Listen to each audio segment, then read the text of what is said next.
Hello बच्चों, स्वागत है आप सभी का आप ही के चैनल आर्ट्स विद पंकज पे। और मैं हूं आप सभी के बीच में आपका फेवरेट, आपका प्यारा दोस्त और भाई पंकज पांडे।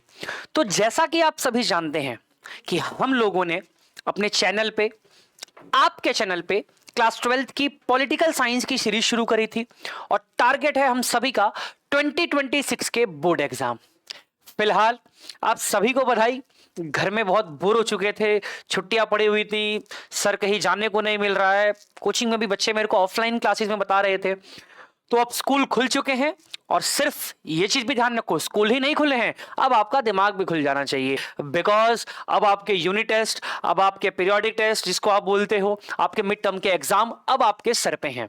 तो अब बहुत आराम हो गया, अब मन लगा के पढ़ाई करनी है, पंकज सर के साथ करनी है। तो चलिए शुरू करते हैं। आप सभी जानते हैं कि हम लोगों ने फर्स्ट चैप्टर शुरू किया था क्लास 12th पॉलिटिकल साइंस का, जिसका नाम था एंड ऑफ बाइपोलैरिटी, दो ध्रुवीयता का अंत। और इसमें हम बहुत सारी चीजें पढ़ चुके हैं।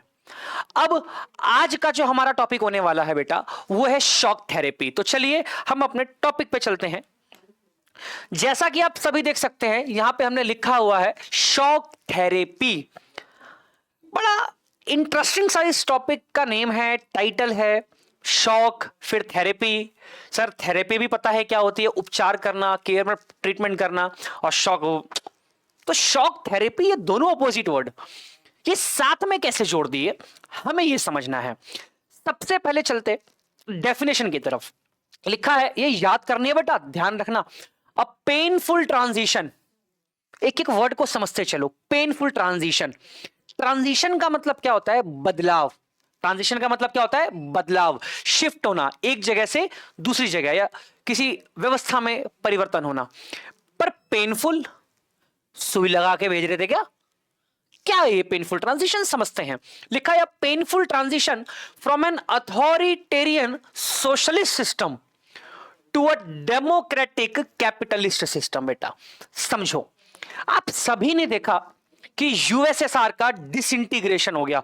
1991 में सोवियत संघ टूट गया। जो 15 देश थे वो सभी अलग अलग हो गए। इन लोगों ने सोशलिज्म एंड कम्युनिज्म यानी समाजवाद और साम्यवादी व्यवस्था को छोड़ दिया और अब ये उसी तरफ चल दिए जिस तरफ अमेरिका, वेस्टर्न कंट्रीज, पश्चिमी देश थे, यानी कि पूंजीवाद का रास्ता, कैपिटलिज्म, डेमोक्रेसी, लोकतंत्र। तो सर समझ नहीं आया, ये स्कूल वाली लाइन बता दिया आपने, बाकी चैनल्स वाली ना समझो। मैं क्या बोल रहा हूं कि यूएसएसआर के सभी देश अलग हुए। पहले वो सोशलिज्म कम्युनिज्म को फॉलो करते थे, समाजवाद और साम्यवाद को, वन पार्टी रूल, ये सारी चीजें, गवर्नमेंट के कंट्रोल में सारी चीजें। जब यूएसएसआर टूटा, सभी देश अलग हुए, तो उन लोगों ने सोशलिस्ट सिस्टम की जगह कौन से सिस्टम को अपनाया, कैपिटलिस्ट सिस्टम को। कौन से सिस्टम को, कैपिटलिस्ट सिस्टम को। सिंपल, समाजवादी व्यवस्था को त्याग कर पूंजीवादी व्यवस्था को अपना लिया। और जो अथॉरिटेरियन गवर्नमेंट थी, यानी एक तरीके से तानाशाही वाली वन पार्टी रूल जो यूएसएसआर में चल रहा था, उसको भी छोड़ दिया, त्याग दिया गया। और किस सिस्टम को अपना लिया, डेमोक्रेटिक सिस्टम को, यानी कि लोकतांत्रिक व्यवस्था को। तो बस सिंपल सी डेफिनेशन है, कुछ ज्यादा दिमाग नहीं लगाना, बस ये समझना है कि आफ्टर डिसइंटीग्रेशन, सोवियत संघ के विघटन के बाद, उन सभी देशों ने सोशलिज्म, समाजवाद को छोड़ा, कम्युनिज्म को छोड़ा और कैपिटलिज्म यानी पूंजीवाद अपनाया। वन पार्टी रूल, तानाशाही सरकार को हटा के डेमोक्रेसी, लोकतांत्रिक व्यवस्था को अपनाया।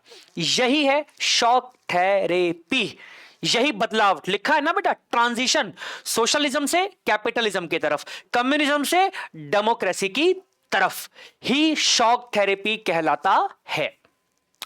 अब आपके दिमाग में क्वेश्चन आएगा कि सर हमें यह तो समझ में आ गया कि सोशलिज्म कम्युनिज्म से हटके कैपिटलिज्म की तरफ जाना, डेमोक्रेसी की तरफ जाना, ये इसकी डेफिनेशन में आ गया, पर इसका नाम शॉक थेरेपी क्यों रखा? इसका नाम शॉक थेरेपी क्यों रखा? Good question you are. आना चाहिए भाई, देखो आना चाहिए मन में। एक चीज समझो, जब तक आप लोग अपने मन में डाउट्स लेके नहीं आओगे, अपने मन में क्वेश्चंस लेके नहीं आओगे, तब तक किसी टॉपिक को समझना बहुत ही मुश्किल है बच्चों। तो डाउट्स आने चाहिए, दुविधाएं मन में आनी चाहिए, वही तो क्लियर करना और समझाना हमारा काम है। टेंशन ना लो, मैं बोल रहा हूं अपन सारे चैप्टर्स की वीडियो अच्छे से डालेंगे, डिटेल में डालेंगे। आपका एग्जाम आएगा, वन शॉट भी लेके आएंगे, पीवाईक्यूज प्रीवियस ईयर क्वेश्चंस भी लेके आएंगे। मैं भाई जो भी है ना मेरे ऊपर छोड़ देना, लाइव क्लासेस भी करेंगे अपन। पर जैसे आपने पहले की वीडियोस पे प्यार दुलार दिखाया है ऐसे ही सपोर्ट करते रहो, ठीक। और जिंदगी का नाम है यार जीना, जियो भाई। बहुत टेंशन होती है यार जिंदगी में। तुम्हारी स्टूडेंट लाइफ ही क्यों ना हो, तुम भी बहुत परेशान हो। ऐसा नहीं है कि खाली माँ बाप भाई बहन बड़े यही परेशान होते हैं। भाई तुम स्टूडेंट हो, तुम्हारी लाइफ भी इतनी आसान नहीं है यार। सुबह उठ के जल्दी उठ के स्कूल जाना, दोपहर को जिनका है उनको स्कूल जाना, फिर स्कूल से घर, कोचिंग क्लासेस, घर के काम। उसके बावजूद भी लोग बोल देते हैं कि करता ही क्या है तू, पढ़ने का ही तो काम है तेरे को। वो सोच रहे होगे सर आप भी तो ऐसे ही बोलते हो। भाई बोलना पड़ता है यार, हमने भी सुने थे। बट नो डाउट आपकी लाइफ में भी बहुत स्ट्रगल है। पूरा 24 आवर्स आपके पैक रहते हैं। कहना आसान है कि टाइम है, टाइम ही तो है और काम ही क्या है, बट मैं समझ सकता हूँ भाई। मैं बच्चों के साथ रहता हूँ ना क्लासेस में, नहीं होता इतना आसान। कहना आसान है, करना मुश्किल है। चलो टॉपिक पे आते हैं। शॉक थेरेपी क्यों रखा ये समझते हैं।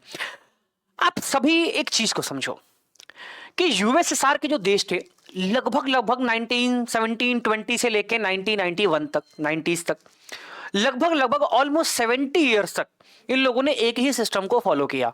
और वो सिस्टम कौन सा था? वो था बेटा सोशलिज्म और कम्युनिज्म का, यानी कि समाजवाद और साम्यवाद का।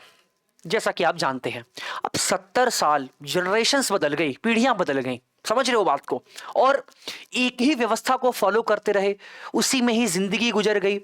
जब रशियन रेवोल्यूशन, रूसी क्रांति हुई, तो ये सोच के सोशलिज्म समाजवाद का साथ दिया कि भैया गरीबी दूर होगी, बड़ी बेहतर व्यवस्था है, डेवलप करेंगे। शुरू में अच्छा रहा, बट धीरे धीरे बड़ा खराब हो गया, फंस से गए, जाल सा बन गया तानाशाही में।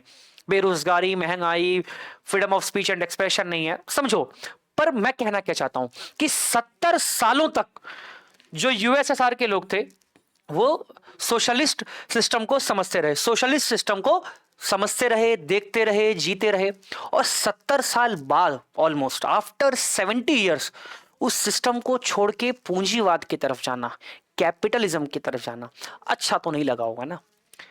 सोच के अपनाया था कि सब बेहतर होगा, और 70 सालों के एक बड़े टाइम पीरियड, एक दौर के बाद ये व्यवस्था अगर छोड़नी पड़ रही है तो जाहिर सी बात है बुरा लगेगा। यहां पे शॉक टाइप का था यूएसएसआर के लोगों के लिए।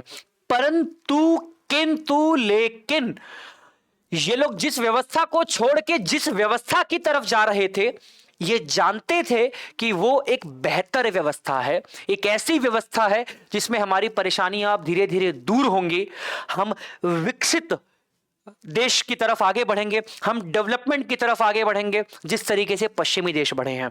तो बहुत बेसिक सी चीज है कि 70 सालों तक इन लोगों ने सोशलिज्म, समाजवाद, कम्युनिज्म, साम्यवाद को बेहतर समझा, फॉलो किया, उसके लिए क्रांति करी 70 साल पहले। और क्योंकि अब 70 साल बाद इस व्यवस्था को छोड़ना पड़ रहा है, तो वो किसी शौक से कम नहीं था।